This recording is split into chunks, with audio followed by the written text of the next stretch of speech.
Hello, everyone. Welcome back to another episode of the RomaPress podcast. We hope you are doing well. Very quickly, before we get into all the enjoyment that I'm sure everybody is feeling after Roma fall to Inter, if you would like to subscribe to the podcast, youtube.com/at RomaPress. If you would like to join as a patron, get extra episodes, early access to the podcast, other things as well, you can go to patreon.com/Roma Press. Now that is out of the way, should the funeral proceedings begin? I don't know why I'm so down after this one.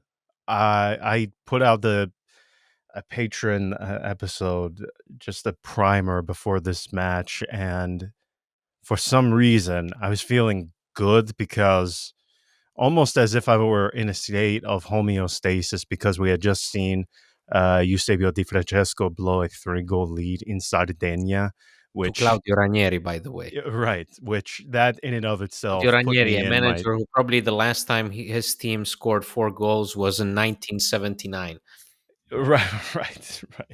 Yeah, before they had the The man 3-point who line took in Di the Francesco's NBA. job in 2018, 2019 after Di Francesco walked. So it Right. was So a perfect start to the Sunday, right? To the Sunday yes, afternoon because, unlike the people that will listen to this episode tomorrow, we are recording this right after. And so everything right. was, So and also now looking back at it, like minutes, literally minutes after the match is over, this match was so anticlimactic considering mm, all this build up, all this talk about Lukaku's return, about this, the phenomenal atmosphere at San Siro, and then you get this game which was so flat, right. and I mean it in for both teams. I don't just mean Roma because we're gonna get into That Roma's performance, but I just think overall as a game, as an entertainment for Sunday evening, it was quite, I mean, oh indifferent, yeah, kind of boring. bland. That first half was unwatchable. I thought that was some of the most drab, some of the most boring, and as you just put it, anticlimactic. I I couldn't believe. You would think, goal in the 80th minute or 81st, or whichever it was. You would think that, oh my gosh, everybody is on the edge of their seats. Absolutely. I was. No, but In a way, even it the reaction of the players just seemed like, oh, okay, right, right, guess yeah, what? I yeah. mean, okay, sure, whatever. Like, I don't know. It felt like for a game of this magnitude, the stakes were Mm, supposed to be really high. And then as the game progressed, it actually became less and less entertaining and less intriguing. At least I'm talking. Perhaps perhaps an Inter fan will be thrilled now. I mean, most likely, right.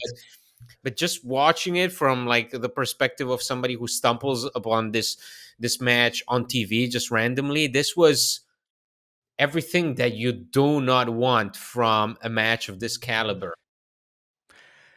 Yeah, you know, it depends on what your mindset is for this one. If you want to look at it with the glass half full or half empty, I'm a natural pessimist, so I'm going to tend to gravitate towards the negative. Before kickoff, though, I put out just a primer to some of the patrons for this match, and I had one of those weird wave of feeling overwhelmed before the match because it was one of those games where I thought to myself, okay, because Roma have messed up so profoundly in the early go in the first few weeks. I mean, the fact that in and of itself you dropped points at home to Salernitana should qualify as a war crime, but we can get to that another time. I was having one of those moments where I thought to myself, there is so much at stake this season. Does Jose Mourinho stay? Can you keep Romelu Lukaku? Does Paulo Dybala want to stay? I mean, so much that it hit me like a tidal wave, and it is going into a game. I don't like that because you are not looking at the situation from a granular point of view. You're looking at it from 8, 9, 10 months away.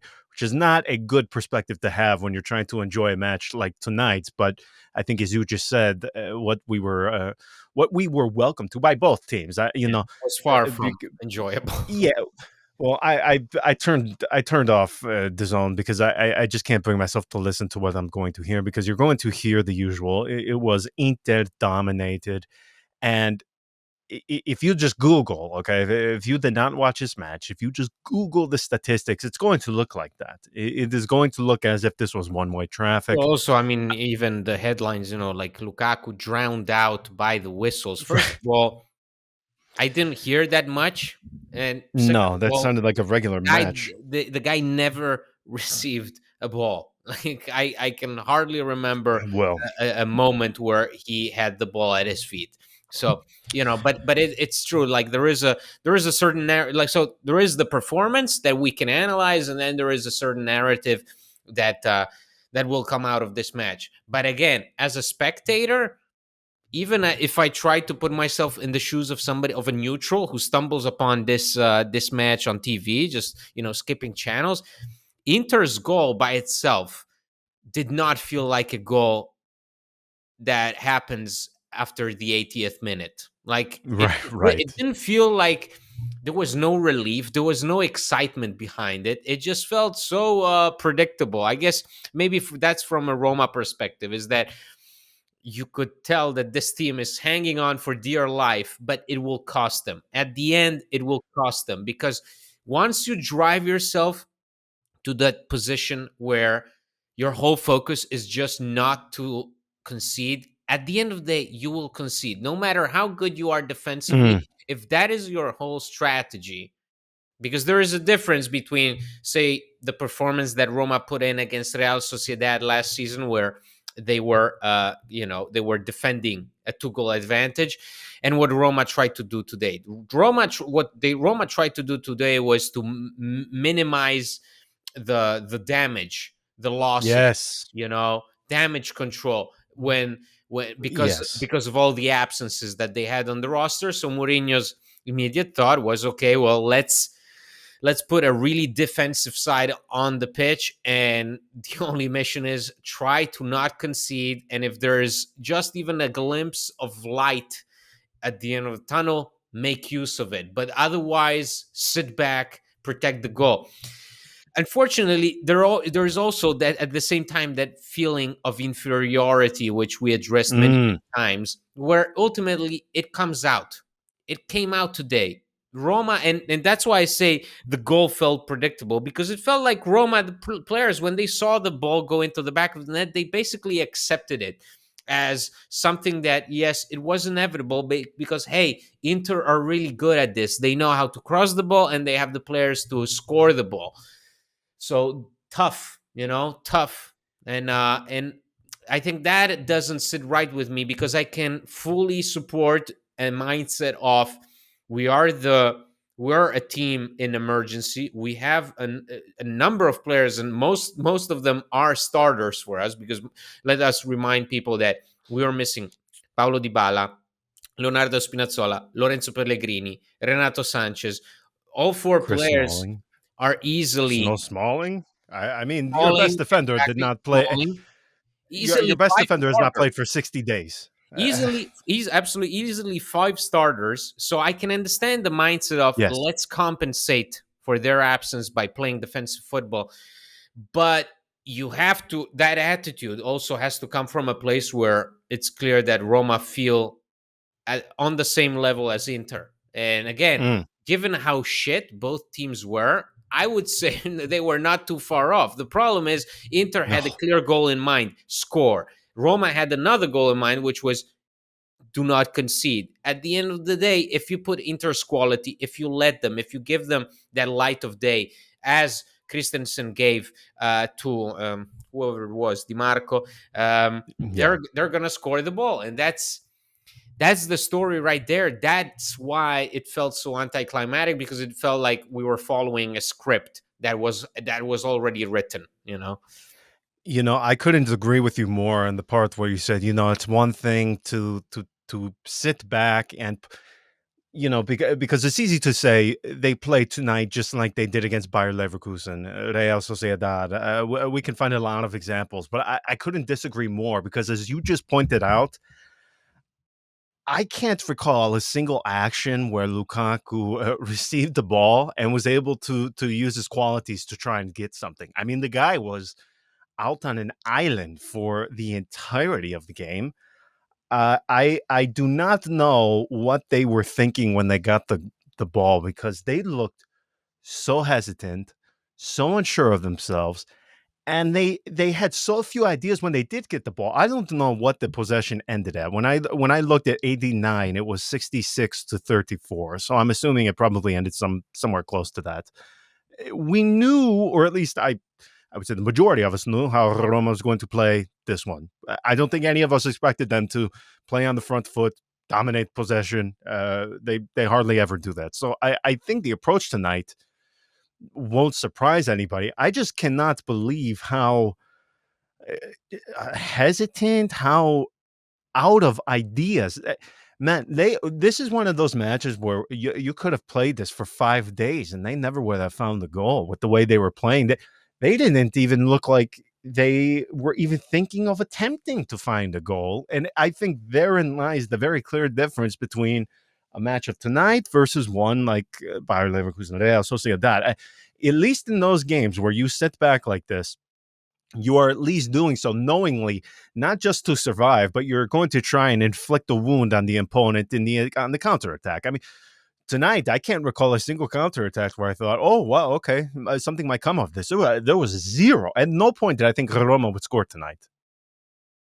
It's one of those rare occasions where the scoreline tells you the game, how it went. Yes, If you look at the scoreline, you see 1-0, and then you look Marcus Thuram around the 80th minute. It tells you exactly the kind of game it was. It tells you that Inter kept pushing, Roma kept waiting. And at the end of the day, Inter's quality came through. Roma had two shots. Two shots. So that in of itself is one of those rare occasions where actually the statistics, the scoreline, they tell you all you need to know about how the game went, how it was set up, what was the objective, what was the strategy, what the stakes were. But at the end of the day, I also think that it was anticlimactic because you never really felt like Roma put much weight on this game. Like it didn't mm, feel like their life depended on it. Whereas it felt like there was a bit of desperation on Inter's side, given Juventus' late goal yesterday against Hellas Verona, which secured first place for them temporarily, right. and Inter had to go in and win this match in order to stay with Juve. So Inter did what they had to do. Roma, for the most part, tried to play out the scenario that Mourinho had in mind, but unfortunately, again, if you go up against the side that has the players, that has the force to hurt you, and you don't, and you're especially running short on options off the bench, then you're gonna have a problem, and that's what Roma had tonight. A big problem that was just waiting around the corner. It was just a matter of time. It never really felt secure. You didn't feel like this is the time where the team knows what it's doing and the parking the bus strategy will work out. Unfortunately, it wasn't the case. It's different when you're defending a goal advantage and when you're actually playing for a result like you did tonight, as opposed to playing against Real Sociedad in the return leg in San Sebastian. Different scenario, different stakes, different options of the bench, and in the end, Inter's quality came through. That's really it's somebody, Kev. I think one of our patrons, Kevin, said, "Oh, this is going to be the typical." Before Inter scored, I think it was at halftime. Kevin wrote me a message and said, "This is going to be the game where you say that a loss. This is going to be a loss where we didn't learn much. We didn't learn anything new for this team." And it's true. It's one of It is true. it Yeah, feels like, okay, good it call, happened. Kevin. We've seen this time and time again. It also felt like it was in the air. It felt like it was in the air for a reason. It felt like that because we've seen it before. We've been in this situation before. Inter have been the better side over the last few years. So it Yes. just makes sense. It's unfortunate that it makes sense, but it does make sense. So then, are you taking this with the glass half full approach, wherein you could make the argument half of your preferred 11 were not available?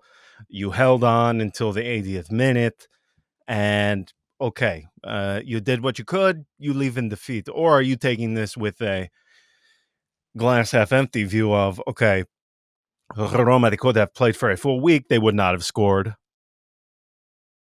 It's another defeat. It's I believe this is four defeats through 10. Yeah, 4-2-4. I think is the record now. How are you looking at this? Because I think you and by extension Kevin are completely correct. Nothing new was learned today. Nothing new. Um, I said before the match that this Roma could get something from this game, even though they were missing half of their preferred 11. Um, the depth that they have, I would say, is more than they've had in a very long time. I don't think anybody would disagree with that. But of course, at the end of the day, you are missing in Paulo Dybala, undoubtedly. Well, uh, undoubtedly your most creative player, and I think if you want to say just overall highest quality player, I don't think many will argue with that. You are missing your best defender. You are missing your captain. Renato Sanchez, I don't even know what to label him. I don't know. I can't think of something that would be a a good descriptor for him because he is a talented guy. But you know, I think my 98-year-old Nonna might have had better had less trips to the hospital than he has. It's difficult for me because I I really don't know how to digest this because man that I would forget even the first half. Man, that those first 60 to 70 minutes were just a black hole of nothing. Even for Inter, obviously they're not going to be lamenting what took place tonight. They won.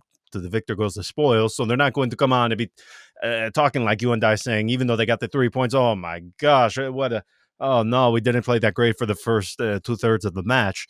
But even for them, they were not even remotely impressive in my opinion. Even with the goal, I did they really jump off of the page to you? To me, the gap No, was that's what I'm not. saying. That's what I'm saying is they did the bare minimum to achieve their Yes, objectives. Whereas Roma put really all their effort into a strategy that at the end of the day was impossible to realize.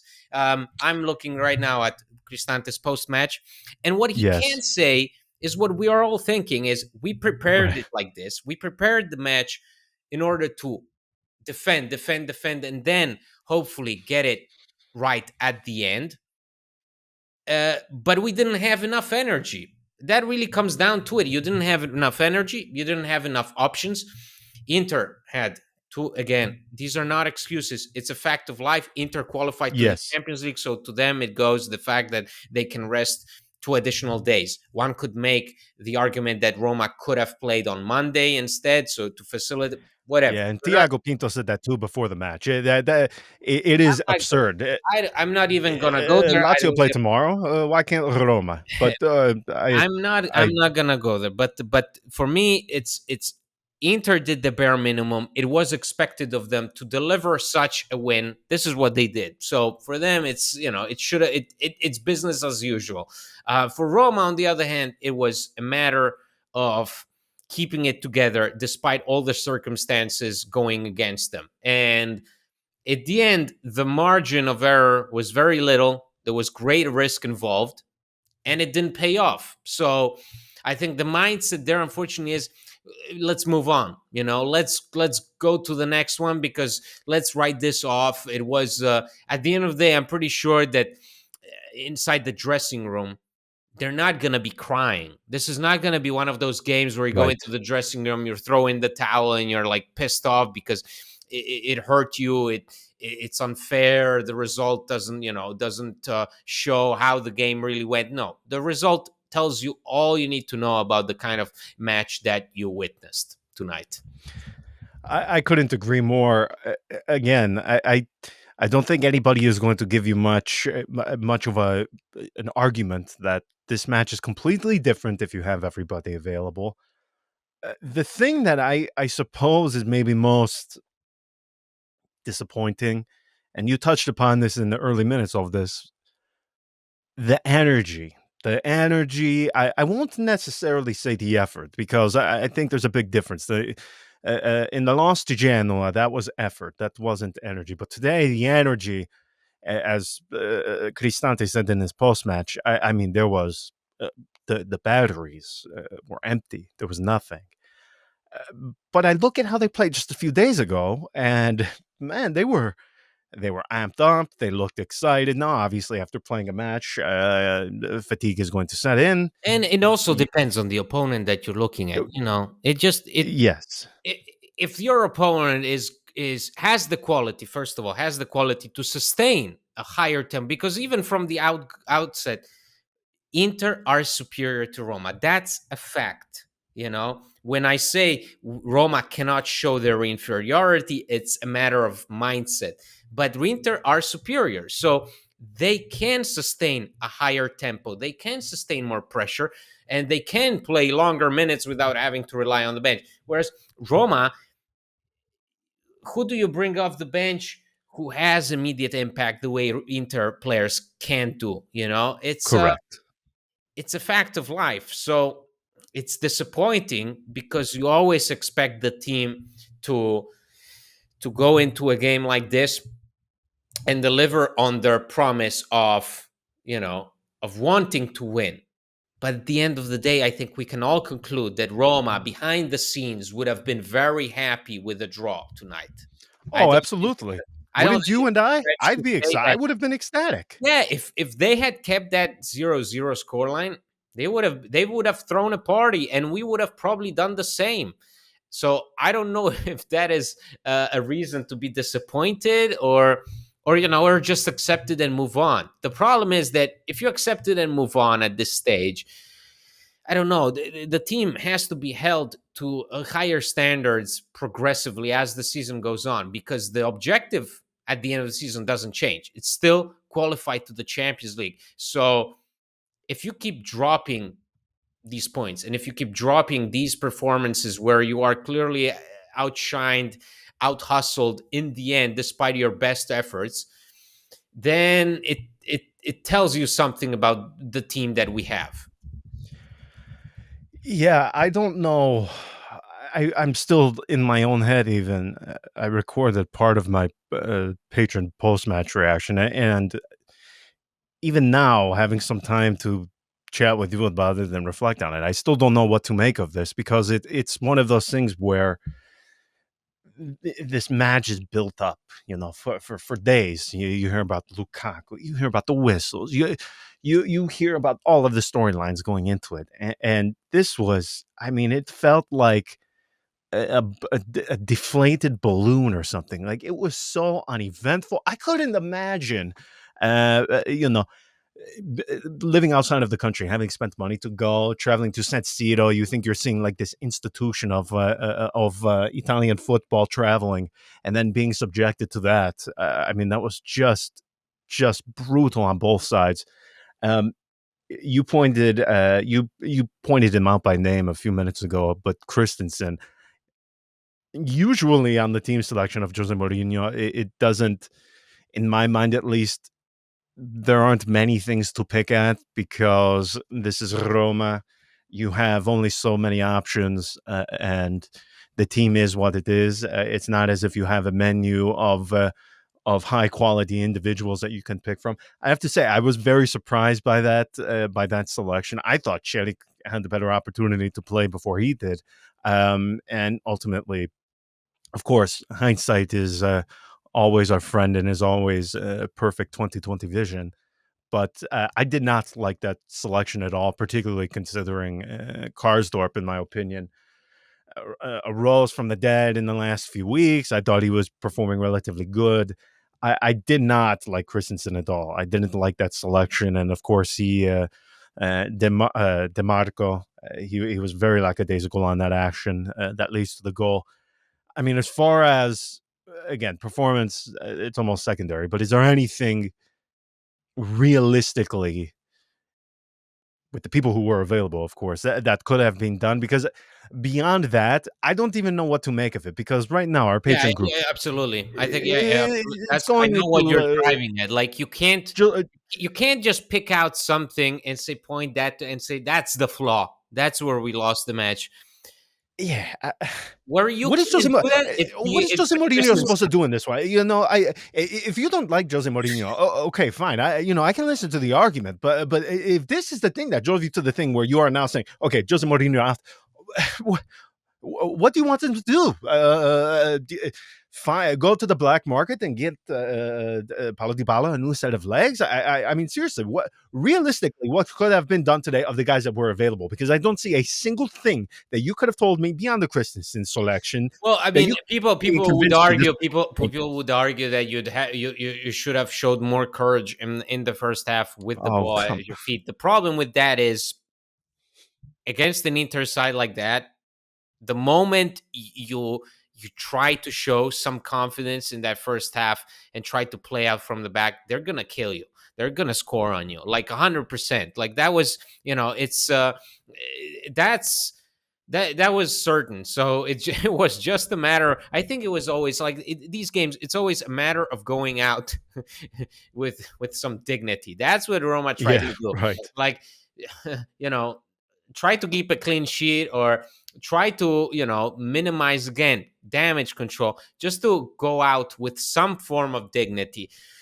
Roma can go out with some dignity tonight because the scoreline is what the scoreline is and the goal happened when it happened, so near the end. But again, it just feels, it leaves you with a bad taste in your mouth because you're once again confronted with the clear notion that there is a big discrepancy between you and the supposed top sides, that it always feels like you are external to the conversation when we talk Mhm. about top sides. And that pisses me off. Like a lot of people, when they talk about Roma, and I'm not saying that they piss me off, it's just that it, the fact that they are right pisses me off is they don't put Roma in the conversation with the likes of Juve, Inter, Milan, Napoli anymore.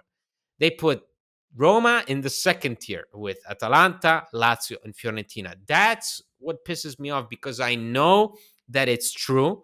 And when these games occur, when these results occur, that notion is reinforced. And we as fans are confronted with this simple truth: you are just not good enough in certain settings against certain teams. You're just not good enough. And so that's why I say it was so anticlimactic, because I thought that today's buildup, this whole thing with Lukaku, with the whistles, with this heated atmosphere, with this scary environment, dawning on you from all sides, 75,000 Inter supporters ready to blow you away. It was begging for Yeah. a much more exciting scenario. Instead, we got the most predictable ending. This was like the cheesiest ending to a romantic movie, like the one that you can see from miles and miles away. And that to me is what makes my blood boil, if I can even put it that way, because I don't feel much when these things occur. I'm like, okay, sure, whatever, bring it on, you know. But that is what pisses me off, if anything, is that I always expect some sort of surprise, and then the surprise never or very rarely occurs. And so I always hope to have something insightful to say about this team. And then once again, I find myself here sitting with you, and the conclusions that we're driving at are more or less the same ones that we've been driving at for the past few years.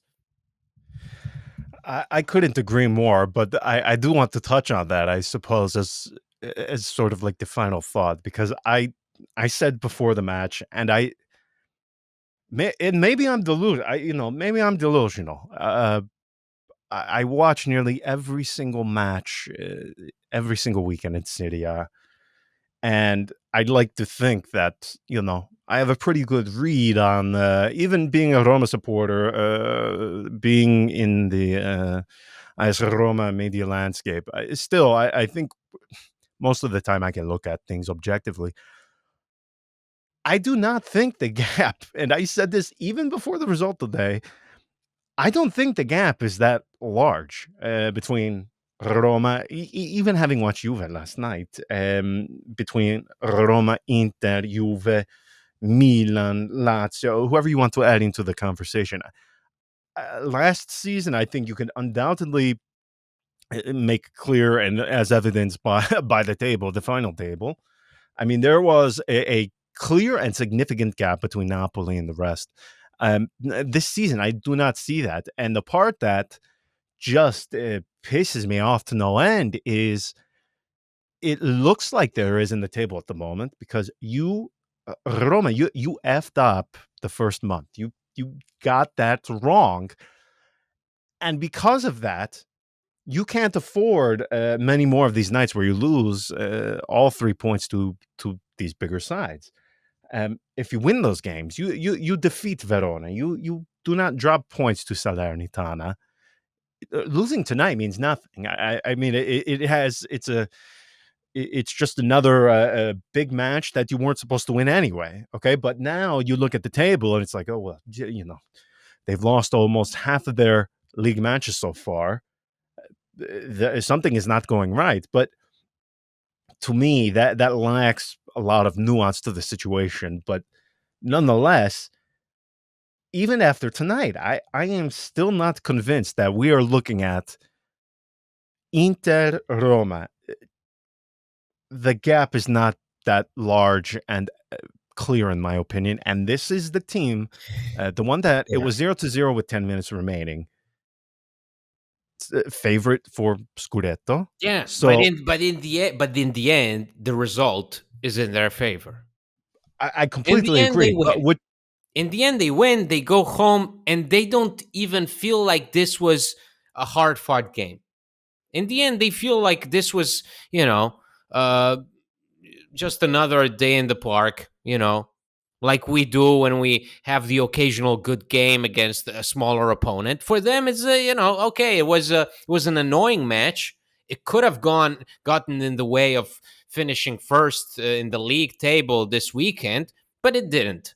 It went as planned for them. Like that's what that is what sets me off. Is that I want to believe that we're not so far away from this, but every time these results occur, just like with Milan earlier on in the season, it was obviously a different game. I think there the discrepancy was much bigger. Obviously, we're coming off a pretty bad stretch. yes, But I have always this realization, oh, okay, yes. Okay, thank you for reminding me that you're not there yet, and I think last season the times that we had these exciting results, the win against Juve, the win against Inter at San Siro, the 2-1, those are the fun moments where you see a bit of hope saying to you, okay, you're not so far away, you're almost there,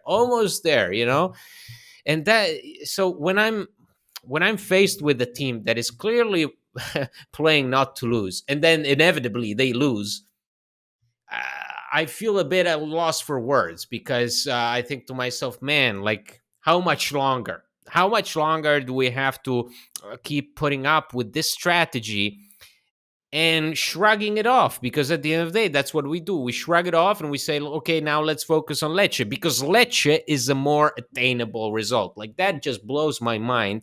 And I have to take it, because otherwise I would not be able to come on here and have a proper conversation with you. I'd be, I'd be shooting but that is heroin the or thing I something. talk about all the time. This always the bridesmaid, not the bride complex. Whether we want to believe it or not, no matter how long you have been watching Roma, it does affect and it does have an impact. It just does. I don't care what anybody says. It's this cloud that not even Jose Mourinho, the most heralded and most successful manager since for 2 decades, cannot come to the city and overcome. This is something that will exist. Okay, that's fine. The only way to overcome that is to win. But it seems like like this glass ceiling, this barrier that you can't see, you can't feel, you can't touch it. It's not concrete. It is just there existing. but the thing that above all, and you sort of touched upon it, is we shouldn't we shouldn't be like that. We shouldn't just be okay. Well, it's Inter. What's after that? Lecce. Okay. Well, 3 points there. This one against Inter. Nah. I mean, we don't even consider getting 3 points. I mean, you and I kind of, we gave away the game a little bit when we said we would have been ecstatic with a draw. I mean, even that is a problem. Now, of course, nuance. We're doing that in the sense of okay, well, they're missing half of their preferred 11. Okay, but I, I don't know how you overcome that. I mean, if you can't overcome that with Paulo Dybala, Jose Mourinho, Romelu Lukaku, I mean, then that requires something above my understanding and my something beyond anything Roma would be in their power to do. Dan Free can buy, because I don't know what you can buy. No amount of money can defeat whatever that cloud is that's just hanging above everything. Now again, this is kind of where I said before the match where I was feeling over dramatic, and obviously we're still in part being that way. Um, but I think, at least in my mind, I'm feeling over dramatic because it feels like you are in this position now simply because you screwed up so badly in the early on. Man, 90% of the time, if you are doing things correctly, you can go to San Siro, lose, and it's nothing. It is nothing. You were not supposed to win this. Juve would not have been expected to win this. Milan would not have been expected to win this. Napoli would not have expected to win this. Um, and if they don't win it, okay, that's under the assumption that you are doing everything correctly, that you are beating and getting all 3 points against Verona, Salernitana. You're not going to Liguria and getting your ass handed to you. That's the problem. All the other stuff is the problem. Tonight is not the problem. Tonight is not the problem. So, our patron group chat, people talking about sacking Jose Mourinho. What are Roma doing? What is Dan freaking doing? You have to make a change. Tonight is not the problem. If you have any issue with where Roma are in the table right now, tonight isn't the thing that put them there. Tonight is not the issue. But I think just beyond that, and I've said this before on here, but when does it get to the point where we look at this game, or we look at the game in Torino, and we think to ourselves, not necessarily an automatic defeat? I don't know. I don't know. And that's the part I guess I'm still spinning my wheels here trying to understand I don't know who the real Oh, AS Roma is. I still of don't course, know. you don't lose because of today. You don't lose the season. You don't lose a grip on the season. You don't, because of today. Today can happen. Today happens a number of times. This same Inter team scored 5 goals on Milan in the Derby della Madonnina. So, to concede 1 goal at San Siro, it's acceptable. For me, it's the feeling that I, as a fan, have developed with regards to these results, where I'm almost indifferent to how it's handled, or rather, I accept the the way it's planned out and the way it's executed. And then in the end, I shrug my shoulders when they concede, because, hey, it was leading up to it. That's all I'm saying. It doesn't change much in my view of how the season is going to go, but you will need to turn this around soon. Like, you will need to send a message. You don't send a message by winning against Monza at the last minute. You Correct. send a message by not conceding against Inter and scoring in their home, as 75,000 people watch you, and Lukaku and whistle and boo you and do all these things to kind of distract you and get you into your head. And you show them, no, we are better than that. Unfortunately, today was not the case. So you'll have to postpone that. You'll have to probably look forward to the Derby della Capitale in order to do that, because tonight was just not the night. Okay, so then you are not overly concerned one way or No, the I'm other. I'm I mean, just I'm the regular Roma fan, the usual Andy that comes on here and tries to make sense of it in the name of the 230 patrons that are losing their minds right now. So I'm trying to, come up with a coherent thought. My coherent thought is, it's been happening. It's happened in the past. it's happened today, it will happen in the future, or maybe it won't. It all depends on Roma, really. It goes beyond the absences, it goes beyond the injuries. It is a question of mindset. It's something that you have to develop, and today just wasn't it. I couldn't agree more. I just obviously there's going to be panic. There's going to be again hyperbole used because losing these matches always sucks. But it sucks especially now and especially more tonight when again you've gotten so much wrong in the early go that tonight was just an additional blow on top of the ones that you suffered earlier in the season. So I don't think there is a reason to uh, over exaggerate and make the situation seem worse than it is, but it's not good. Nobody's going to sit here and say, okay, well, just a regular defeat. But we are still on the path, though. Everything is still on schedule. No, you are behind schedule, and I don't think anybody is going to disagree with that. Okay, that was about as level headed as we could have hoped for on a night like tonight. So we will leave it there. We will chant with you later in the week. Until then, ciao.